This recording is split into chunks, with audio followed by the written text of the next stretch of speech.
Os saluda Éprafa, el cual es uno de vosotros, siervo de Cristo, siempre rogando encarecidamente por vosotros en sus oraciones, para que estéis firmes, perfectos y completos en todo lo que Dios quiere, porque de él doy testimonio de que tiene gran solicitud por vosotros y por los que están en la Odisea y los que están en Hierápolis. Bueno, en este punto, Éprafa es un hombre ya conocido, ¿verdad? Recordamos que por causa de él se escribe esta carta, él es quien le da la información a Pablo, él es quien fue pastor y consiervo de los hermanos en Colosa, ¿verdad? Este vínculo de Pablo con los colosenses, sin haberse visto nunca, se produce por la información que Éprafa da de ellos mismos. Éprafa fue quien llevó esta noticia, como habíamos dicho, y producto de este viaje de Éprafa a Roma, donde Pablo está preso, es que se produce esta carta. Ahora, Pablo se refiere a Éprafa para con los colosenses, ¿verdad?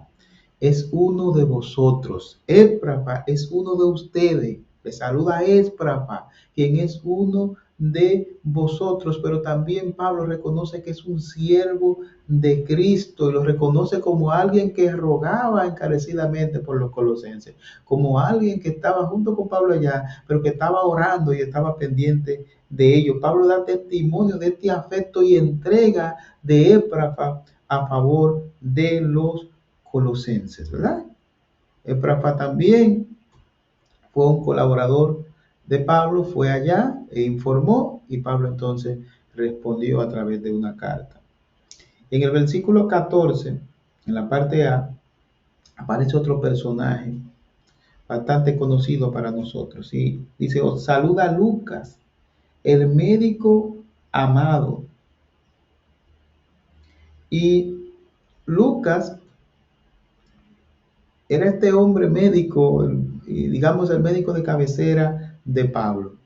Y eso me hace pensar en una ocasión que nosotros fuimos a un lugar llamado Baní y uno de los misioneros me estaba contando cómo de un extremo de la playa a otro extremo donde se veían algunas montañas y otras propiedades, unos jóvenes se habían propuesto cruzar nadando ese lugar y fueron tres y me parece que los tres que cruzaron, los tres lamentablemente murieron ahogados.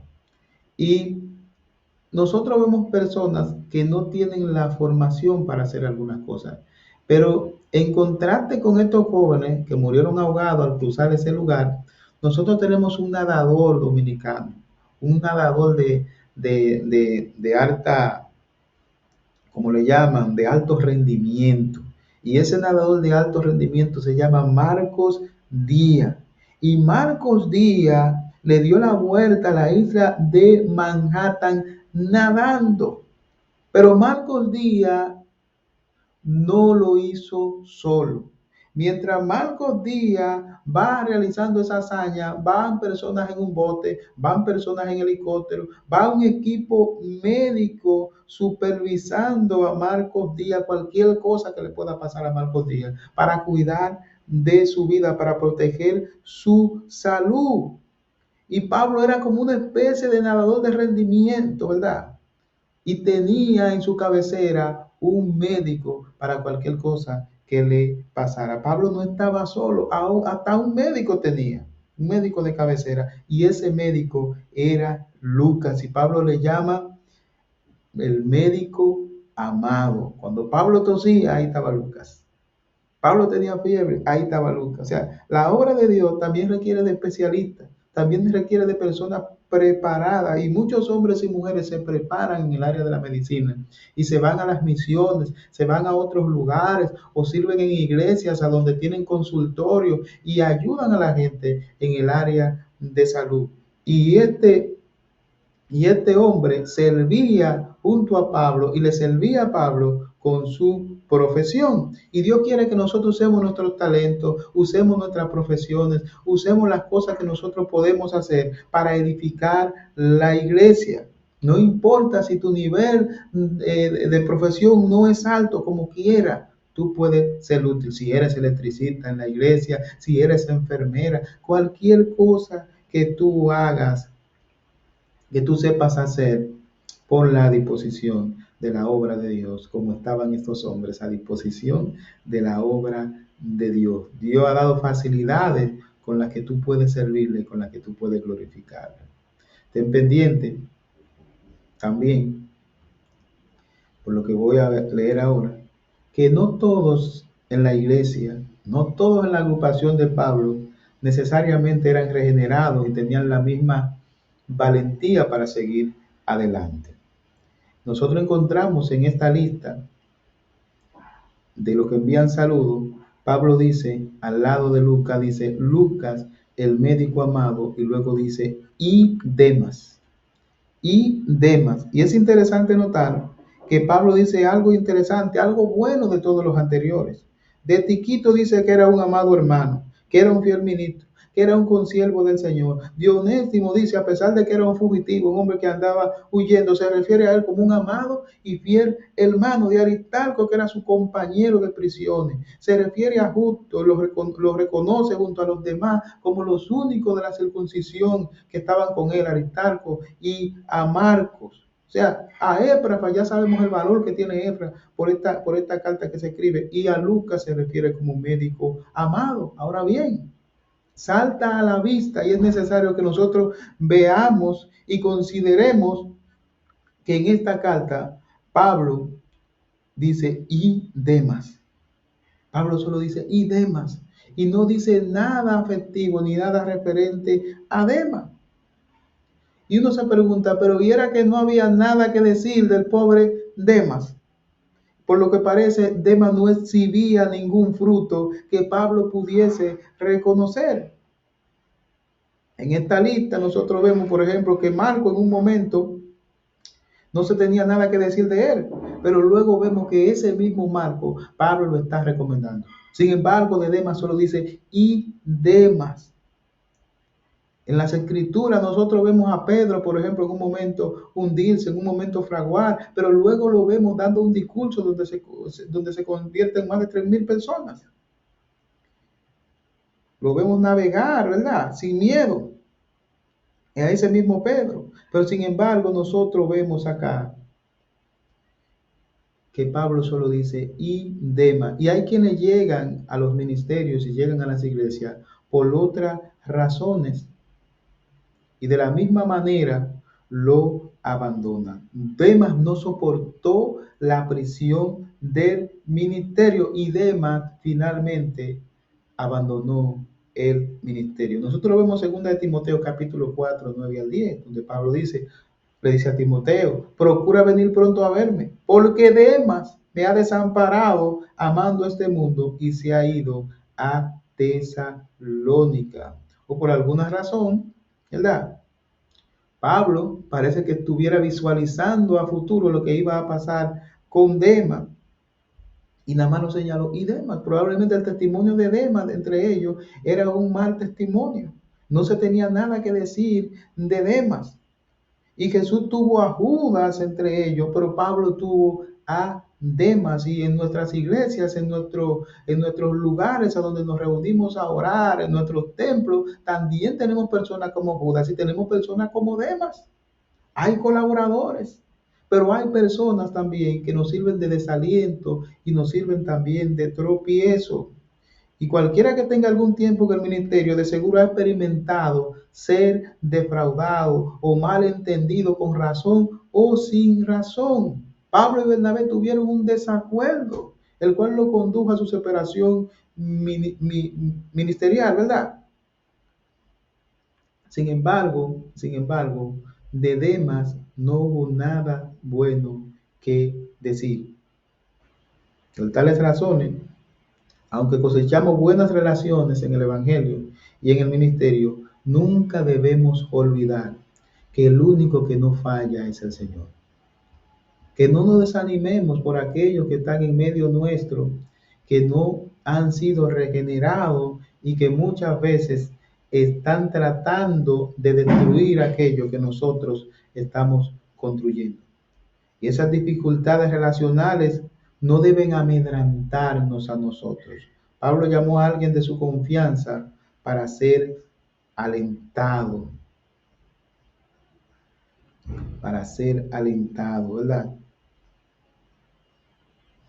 En 1 de Tesalonicenses capítulo 5, 8 al 14, dice Pablo, pero nosotros que somos del día, seamos sobrios, habiéndonos vestido con la coraza de fe y de amor y con la esperanza de salvación como yermo, porque no nos ha puesto Dios para ira, sino para alcanzar salvación por medio de nuestro Señor Jesucristo, a quien murió por nosotros, para que ya sea que velemos o que durmamos, vivamos juntamente con Él. Por lo cual animaos unos a otros y edificaos unos a otros, así como lo hacéis. Os rogamos, hermanos, que reconozcáis a los que trabajan entre vosotros y os presiden en el Señor y os amonestan, y que lo tengáis en mucha estima y amor por causa de su obra. Tened paz entre vosotros.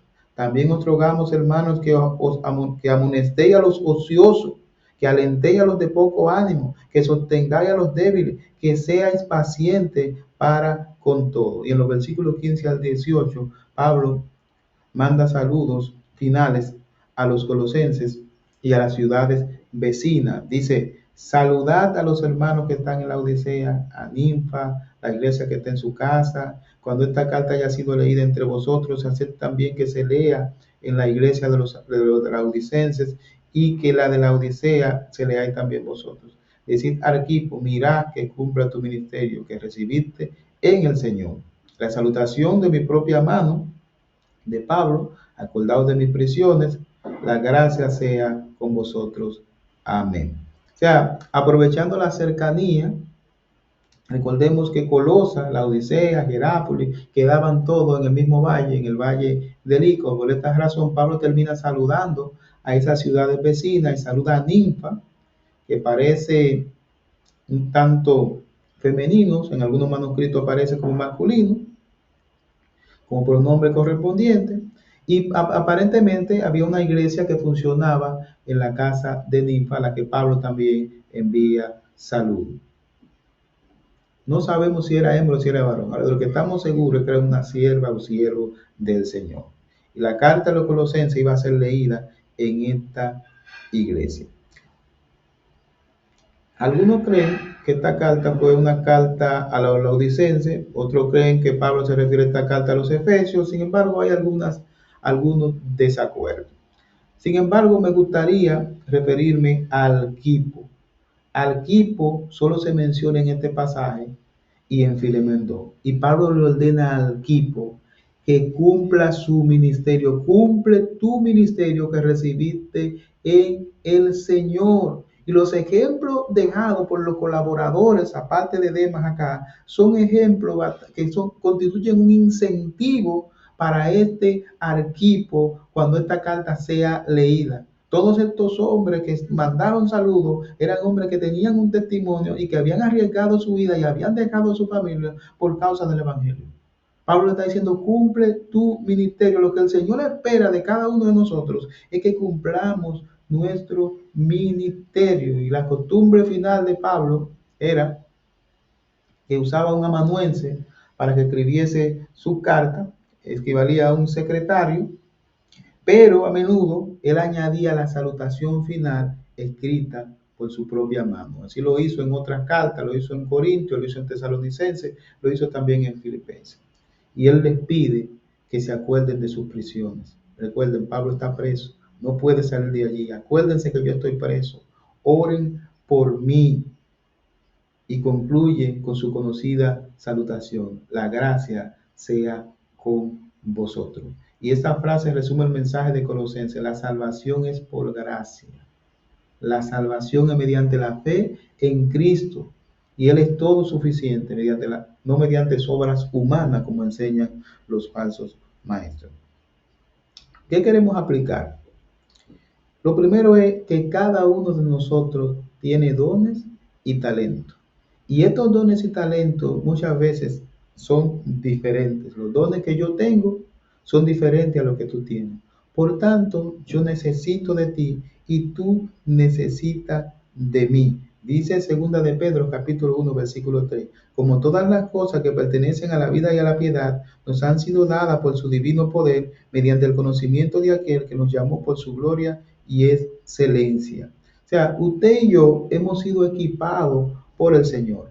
Todos nosotros tenemos al menos uno, dos o tres dones. Y estamos llamados no a ser llaneros solitarios, sino a trabajar en equipo. Pablo tenía un equipo ministerial que incluso tenía hasta un médico ahí entre él. Tenía médicos, tenía personas que se preocupaban por él y que podían ejercer las labores que él no podía ejercer. El pastor, por ejemplo, en una iglesia tiene una función, pero hay otras personas allí que tienen dones y tienen talento. Hay dones, hay músicos, hay personas que pueden aconsejar, hay personas que pueden visitar, hay personas que pueden evangelizar y todos están trabajando en el mismo orden para la misma obra de Dios y todos están utilizando sus dones y sus talentos para edificación de la iglesia. En resumen, cada uno necesita del otro, ya sea para que nos animemos, para que yo te animes, o para que tú me animes, para que tú me enseñes, o para que yo te enseñe, para que yo te corrija, o para que tú me corrija, pero no somos llaneros solitarios. El Evangelio es similar a una familia, donde todos marchamos tras un mismo objetivo. Tenemos una misma fe, un mismo Señor, un mismo Dios y un mismo mensaje. No somos llaneros solitarios. Que Dios te bendiga. Muchas gracias.